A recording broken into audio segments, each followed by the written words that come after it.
Bonjour à tous et bienvenue sur DigiSchool. Je suis Clément Garriot, votre enseignant en japonais. Et aujourd'hui, nous allons voir une structure assez complexe en japonais qui fait appel à un imaginaire au-delà de l'imaginaire occidental. Il s'agit de la construction et de la sémantique de la forme nodes.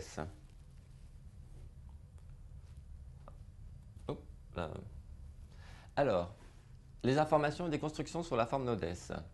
L'expression nodes, c'est en réalité la forme écrite de la forme endes.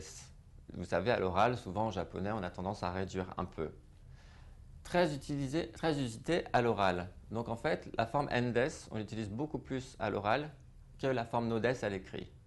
Cela dépend du style, du genre de l'écrit, mais généralement, ça reste en tout cas privilégié à l'oral. Elle entraîne de nombreuses formes. Alors des formes que nous allons étudier après, pour la plupart, sinon vous pouvez les retrouver à l'écrit. La forme endesga, la forme endeska, etc. Pour la construire, alors contrairement à sa sémantique, sa construction est assez simple. Il faut mettre une forme neutre au présent ou au passé, donc toujours la forme neutre, que ce soit un nom, un adjectif ou un verbe, auquel on ajoute soit le no ou le n, ou soit le des ou le da si on veut être moins poli, pardon.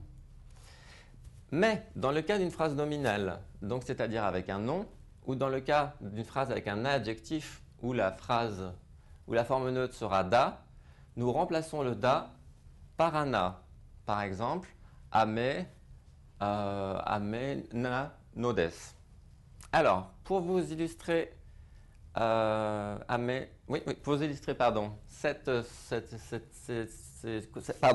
vous illustrer cette construction, je vous propose ici 4 exemples. Alors, avec un verbe, donc c'est le verbe sulu au passé, shita, shitandes, avec un adjectif en i.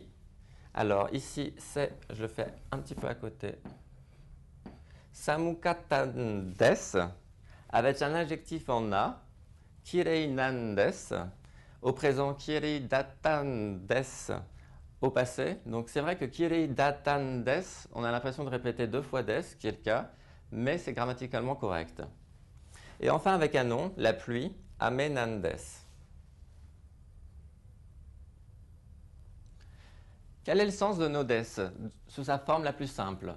L'expression endes ou noda et ses dérivés ont un champ sémantique large et explique avec un sentiment d'emphase, c'est très important, c'est-à-dire que vous devez toujours le rapporter à vous, les causes, les raisons, comme les fondements et d'autres choses que vous souhaitez exprimer. Toutefois, sous sa forme la plus simple, nodes est utilisé pour 2 sens assez proches, mais que je souhaitais vous distinguer.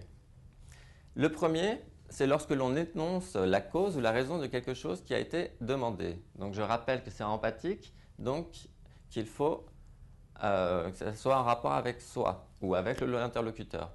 Par exemple, nous avons ici « Doshite okuretan desu ka ?» Pourquoi êtes-vous en retard? Et la personne répond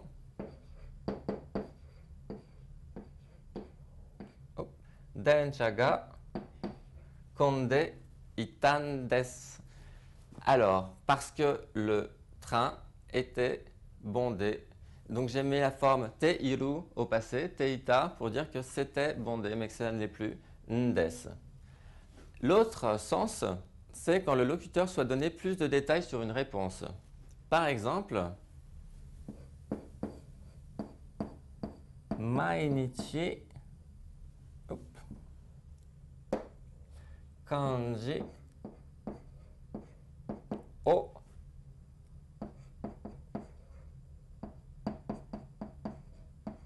benkyou shimasu ka? Mainichi kanji o benkyou shimasu ka? Est-ce que vous étudiez tous les jours le kanji? Non. Jikan ga nai desu. On exprime une raison. Ie, jikan, le temps. Ga, nai, ne pas avoir.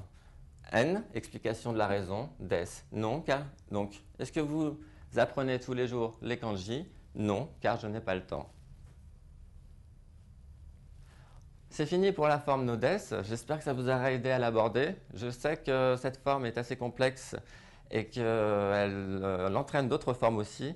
J'espère en tout cas que vous avez compris les bases et je vous invite à suivre les autres vidéos. Je vous dis à très bientôt sur DigiSchool.